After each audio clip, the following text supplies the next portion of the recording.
আসসালামু আলাইকুম। আজকের পর্বে আপনাদের জন্য আমার আয়োজন চিকেন স্যুপ। আমার জানা নেই রেস্টুরেন্টগুলোতে এই চিকেন স্যুপ ঠিক কিভাবে তৈরি করা হয়, তবে আমি সবসময় যেভাবে ঘরে তৈরি করে থাকি সেই রেসিপিটাই আজকে আপনাদের সঙ্গে শেয়ার করব।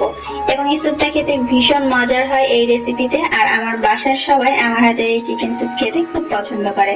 আশা করছি আপনাদেরও ভালো লাগবে। প্রথমেই দুটো আলাদা বাটিতে আমি একটাতে মাঝারি সাইজের একটা ডিম ভেঙে নিচ্ছি, অন্যটাতে 2 টেবিল চামচ নিয়ে নিচ্ছি কর্নফ্লাওয়ার। এটাকে কর্নস্টার্চও বলা হয়। তারপর এই কর্নফ্লাওয়ারের মধ্যে 1/3 কাপ পানি দিয়ে আমি ভালো করে একসঙ্গে গুলে নিব, আর ডিমটাকেও ফেটে রাখবো। এইবার আমি 4 কাপ পানি নিয়ে নিচ্ছি একটা হাঁড়িতে, আর এর মধ্যে আগে থেকে আমি মুরগির বুকের মাংসের অর্ধেকটা নিয়ে রেখেছিলাম। এখানে 250 গ্রাম চিকেন ব্রেস্ট আছে। এবার এই চিকেন ব্রেস্টটাকে সেদ্ধ করে নিতে হবে। সাথে আমি দিয়ে দিচ্ছি গাজর কিউব করে কাটা 1/3 কাপ। আপনারা চাইলে পছন্দ মতো অন্য সবজিও দিতে পারেন।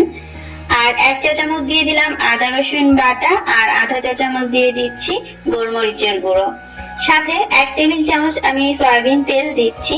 যদি আপনার মাংসের সঙ্গে ফ্যাট থাকে তাহলে এই তেলটা না দিলেও চলবে। স্বাদ মতো লবণ দিয়ে দিতে হবে, আমি আধা চা চামচের মতো দিলাম। তারপরে এই সব কিছু একসঙ্গে ভালো করে নেড়ে মিশিয়ে নিব এবং মাংসটাকে সেদ্ধ করে নিব। চুলার আঁচটা আমি মিডিয়াম লোতে রাখবো, আর 15 মিনিট ঢেকে এটাকে জাল করব, যাতে মাংসটা পুরোপুরি সেদ্ধ হয়ে যায়, আবার আমাদের পানিটা খুব বেশি শুকিয়ে না যায়।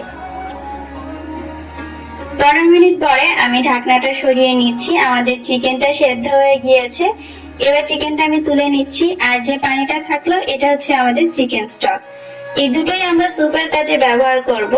তো চিকেন ব্রেস্টটাকে আমি এইভাবে ছোট টুকরো করে ছিঁড়ে নিয়েছি, আপনি চাইলে ছুরি দিয়ে কেটেও নিতে পারেন। তারপর চিকেন স্টক আর সেট করে নেওয়া চিকেনটাকে একসঙ্গে নেড়ে মিশিয়ে নিচ্ছি। এবারে আমি এর মধ্যে দিয়ে দিচ্ছি 2 চা চামচ পরিমাণ লাইট সয়া সস। তারপরে দিয়ে দিচ্ছি 2 চা চামচ চিলি সস। এবারে যাবে 1 টেবিল চামচ টমেটো কেচাপ। 2-3 রকম সস দিলাম, এতে করে টেস্টটাও কিন্তু বেশ ভালো হয়।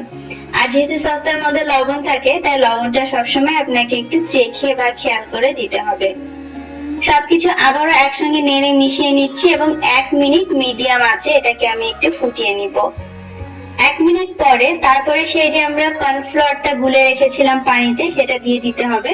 তবে অবশ্যই দেওয়ার আগে ভালো করে একটু এভাবে মিশিয়ে নেবেন, কারণ কিছুক্ষণ পরে কিন্তু কর্নফ্লাওয়ারটা নিচে আটকে যায়। আর পুরোটা একবারে ঝপ করে দিয়ে দিবেন না, একটু একটু করে দিবেন, আর এইভাবে নেড়ে চেড়ে মিশিয়ে নেবেন। দেখতেই পাচ্ছেন আমি কিভাবে দিচ্ছি। এতে করে এটা খুব ভালো করে চিকেন স্টকটার সঙ্গে মিশে যাবে, আর আমাদের স্যুপটাও কিন্তু সুন্দর ঘন হবে। কর্নফ্লাওয়ার মিশ্রণটা দেওয়ার পর আধা মিনিট বা 1 মিনিট আবারও একটু এটাকে মিডিয়াম আঁচে নেড়ে নিতে হবে। যখন আমাদের স্যুপের ঘনত্বটা চলে আসবে, তখন এর মধ্যে সেই পেটে রাখা ডিমটাও দিয়ে দিতে হবে এবং এটাকেও অল্প অল্প করে দিতে হবে, আর আস্তে আস্তে এইভাবে নেড়ে মিশিয়ে নিতে হবে। ডিমটা দেওয়া হয়ে গেলে ম্যাক্সিমাম আপনি 1 থেকে 1.5 মিনিট আর চুলায় রেখে এটাকে জাল করবেন। জাস্ট ডিমটা বয়েল হতে যেটুকুন সময় লাগে, এর বেশি না, তাহলে কিন্তু এই ডিমটা শক্ত হয়ে যাবে, খেতে আর বেশি ভালো লাগবে না। সবশেষে আমি এর মধ্যে দিয়ে দিচ্ছি 1/4 চা চামচ টেস্টিং সল্ট বা আজিনামোটো, এতে করে স্যুপের টেস্ট অনেক বেশি বেড়ে যায়। আর দিয়ে দিচ্ছি একটুখানি স্প্রিং অনিয়ন। এরই মাঝে কিন্তু আমি চুলাটা বন্ধ করে দিয়েছি, নেড়ে চেড়ে সব মিশিয়ে নিচ্ছি। আর চুলা বন্ধ করার পরে এর মধ্যে একটুখানি লেবুর রস দিয়ে দিতে হবে, এতে করে টেস্টটাও যেমন ভালো আসে তেমনি ফ্লেভারটাও। লেবুর রসটা কখনোই চুলা অন থাকার সময় দিবেন না। আমাদের স্যুপ কিন্তু একদম রেডি হয়ে গিয়েছে। এখন গরম গরম চুলা থেকে নিয়ে আপনি বাটিতে ঢেলে পরিবেশন করুন। স্যুপ গরম গরম খেতে কিন্তু বেশি মজার। আর স্যুপের ঘনত্বটা দেখুন, আমার কাছে এরকম ঘনত্বের স্যুপ খেতে বেশি ভালো লাগে, তবে আপনি চাইলে আরেকটু বেশি কর্নফ্লাওয়ার দিয়ে স্যুপটাকে কিন্তু আরেকটু ঘন করে নিতে পারেন।